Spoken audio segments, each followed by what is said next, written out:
Bonjour Alexis Corbière. Nous allons débuter cette interview en parlant de l'Europe. Le président hier à Strasbourg s'est dit favorable à une révision des traités pour rendre l'Union européenne plus indépendante, plus efficace. Réviser les traités ou désobéir? C'est peut-être un peu la même idée. Ah bon? Oui, finalement j'ai envie de prendre positivement la parole du président de la République dans le sens où elle valide l'idée que les traités actuels ne vont pas. Alors lui, il le dit à sa manière, si je puis dire. Pour ce qui est de Jean-Luc Mélenchon et du programme que nous avons élaboré, cette nouvelle Union populaire, nous disons clairement que les objectifs sociaux, écologiques que nous nous fixons ne peuvent être bridés par des traités européens qui, hélas, en fonction des politiques qui ont été menées ces 20 dernières années, ont amené à ce que l'Europe actuelle soit une Europe libérale, marquée par des traités de libre-échange, qui parfois affaiblit des politiques publiques de relance, qui parfois affaiblit nos services publics, ce que nous n'accepterons pas si nous sommes élus au mois de juin. Mais vous voyez, sur la méthode, il y en a un qui dit ça ne me convient pas, donc je veux réviser les traités, et d'autres qui disent la désobéissance. D'abord, sur la méthode, il y en a un qui pendant 5 ans n'a rien fait, et qui, en pleine période électorale, sous la pression peut-être de ce que nous sommes en train de faire, se dit qu'il faudrait... C'est ce que vous pensez vraiment, oui? Évidemment, j'espère que tout le monde a compris. Moi, j'ai du respect pour Emmanuel Macron. Je pense que c'est un homme très intelligent, un fin tacticien, et nous sommes à 5 semaines d'une élection, et comme par hasard, ce qu'il nous promet, c'est du miel et du bonheur pour tout le monde, finalement presque à contrario de ce qui a été fait pendant 5 ans. Alors, vous dites qu'il est bousculé sur la question européenne par les propositions de la France Insoumise. Je pense qu'il a compris que ce qui monte aujourd'hui dans le pays,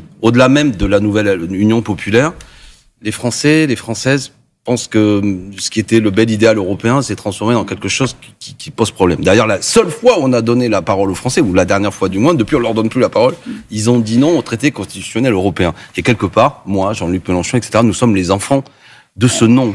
Donc, je veux dire, cette affaire est encore vivante. On peut la masquer et ne pas donner la parole au peuple français. Il n'empêche que les gens ne veulent pas de cette évolution. Non pas qu'ils soient contre l'idée d'une Europe, d'une solidarité entre les peuples, mais comme on a affaibli nos services publics, comme, une fois de plus, quand on veut mener des politiques pour respecter la souveraineté nationale, on dit « Ah non, l'Europe ne veut pas », ça va plus. Mais comment est-ce qu'on peut vouloir le pouvoir, exercer les responsabilités et prôner la désobéissance? Mais est-ce que vous savez que depuis 20 ans, il y a eu au moins 171 désobéissances au niveau de l'Union européenne sur la question des 3% de déficit? Des exemptions?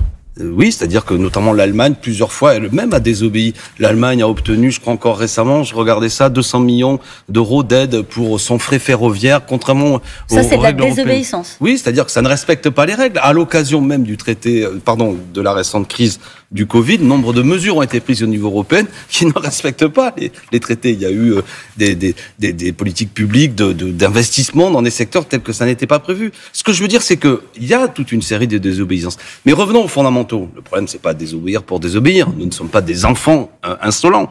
La question, c'est que nous sommes attachés à l'idée que quand la souveraineté populaire s'exprime dans une élection et que les Françaises, les Français, après avoir voté, donnent le cap à un gouvernement, il doit mettre en œuvre la politique et non pas d'un seul coup. Quelles que soient les contraintes, par exemple, quelles que soient les contraintes, si c'est un traité, jusqu'où ça irait? Jusqu'où ça irait, par exemple, je sais pas, je pense, les règles établies par le Conseil constitutionnel, si elles ne répondent pas à l'aspiration du peuple, est-ce que, par exemple, c'est un problème pour vous? Là, vous parlez dans le cadre national, cette fois-ci. D'une manière générale, de l'exercice des responsabilités dans le cadre national. Non, mais à l'heure actuelle, pour ce qui est... Alors, on change de sujet, on parle plus d'Europe, mais c'est intéressant. Moi, je pense qu'il faut remodeler nos institutions. Et les refonder, même. Je pense que la Ve République arrive à bout de souffle. Et il y a un juge arbitre de notre discussion. Ouais. C'est qu'il y a des élections auxquelles il y a plus que 30% des gens qui vont voter.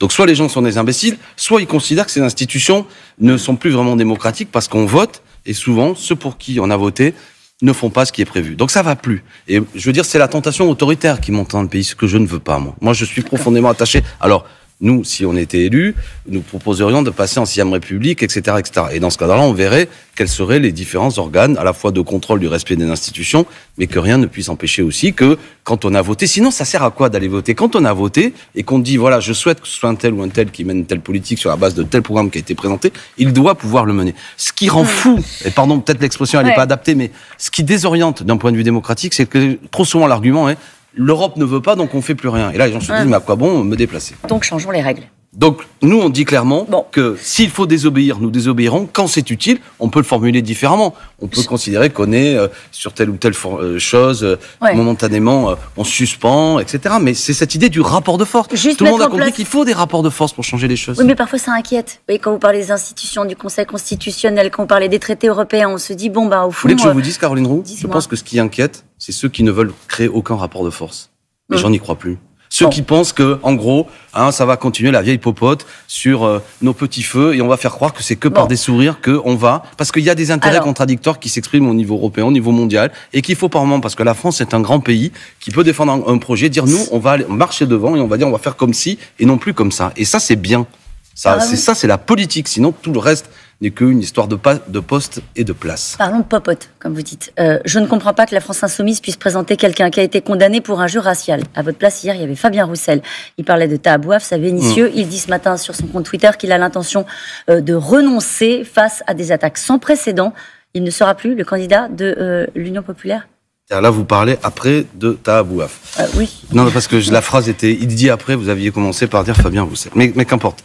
Je dis ça pour ceux qui nous écoutent. Si vous voulez que je reprenne, c'est pas Non, clair. non, c'est pour tout. Donc, c'est pour ceux qui nous écoutent que je disais ça. Donc, je reprends. Tahabouaf s'est annoncé ce matin sur son compte Twitter qu'il n'avait pas l'intention de se présenter, qu'il a l'intention de renoncer face à des attaques, dit-il, sans précédent. Ma question est la suivante. Est-ce qu'il ne sera donc plus le candidat de l'Union populaire ? Je crois qu'il faut l'interpréter comme ça. C'est ce qu'il vient d'annoncer au milieu de la nuit. Et vous le regrettez ? À 4 heures. C'est-à-dire que tout ça est un grand constat d'échec. D'abord, qu'est-ce que c'est qui s'est passé ? Qu'est-ce que nous voulons faire de manière générale ? Au-delà du cas personnel de Tahabouaf, qui doit être, qui devient, me semble-t-il, un sujet permanent, mais je me décale en prenant acte de sa décision et je demande qu'elle soit respectée. Vous la respectez ? Vous la regrettez ? Il faut la respecter. Elle est ce qu'elle est, je la découvre d'une certaine manière, je la respecte. Moi, il n'y a pas eu de pression sur lui ? Non, je crois pas. Bon. Enfin, du moins, de la part de la France Insoumise à la demande de Fabien Roussel. Cette version-là est absolument pas la vérité. D'accord. Et de toute manière, il y aura un candidat de la France Insoumise. Et de toute manière, nombre d'arguments qui ont été utilisés publiquement contre M. Bouaf, je les ai jugés scandaleux. Et même sur un autre média, je ne vais pas le répéter, je l'ai dit avec une certaine verve. Car ce que je n'accepte pas, au-delà de ce cas personnel, qu'est-ce que nous voulons faire ?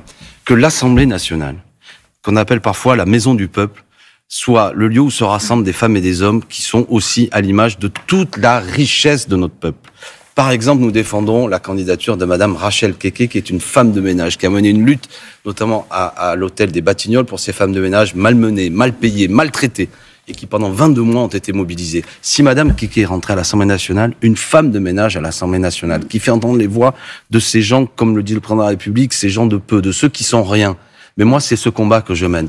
Le cas dont nous venons de parler de M. Bouaf était aussi l'exemple de ces jeunes gens issus de milieux sociaux parfois défavorisés, dans des quartiers populaires, qui s'engagent et qui parfois même dans leur engagement sont pas toujours, comment dirais-je, parfaits. Parce que vous êtes parfaite, vous, moi je ne le suis pas. Et nombre de gens aussi n'étant pas parfaits ne subissent pas, en raison de ces imperfections, les différents procès de médiatiques que M. Bouaf a subi. Et c'est ça qui m'a fait de la peine. C'est que on est parfois assez compréhensif. Ça vous fait de la peine qu'il renonce ?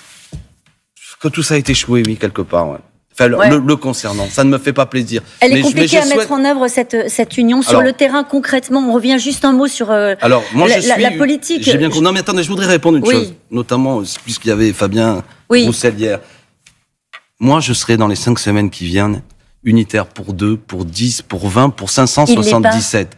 Je lance le message. Et si Fabien m'écoute, à lui et à tous les autres, utilisons ces 5 semaines pour, comment dirais-je, valoriser la belle nouvelle union populaire que nous avons mis en place. Je ne nie pas, je ne conteste pas qu'évidemment nous sommes des femmes, des hommes de caractère, et Fabien Roussel est un dirigeant et un combattant politique. Mais j'invite chacun à ce que on n'exacerbe pas éventuellement ce qui ici ou là est un frottement, parce que je n'en vois pas l'intérêt. Il y a 1500 candidates et candidats. Vous l'invitez ou vous l'avertissez ?